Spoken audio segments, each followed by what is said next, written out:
L'autre moi-même, Christophe Gervaux, deuxième partie, 7. Une route d'automne, lumineux, encore doux, le bruit sourd du moteur dans le matin brumeux. Il traverse la plaine sur la courbe du temps, entre une nuit sereine comme un jour révolu et ce jour en naissance. Les traits de son visage dessinent son voyage d'ignorance en secret, d'espérance en désir.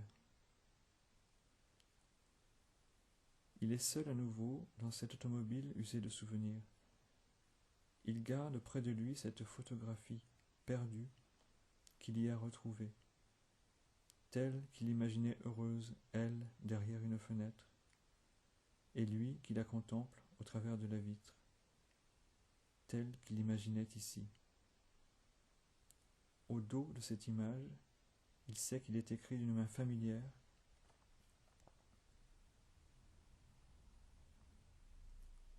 Je rêve de surprendre le secret de tes yeux sur tes lèvres si tendres qu'elles semblent toutes bleues.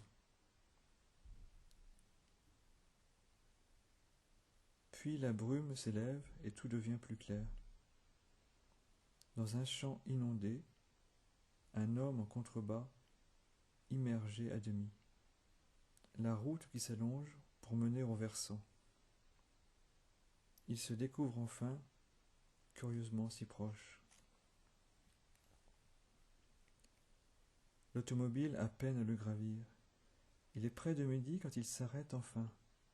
Lentement, il descend. D'un geste mesuré, referme la portière, énorme. Alors il se retourne.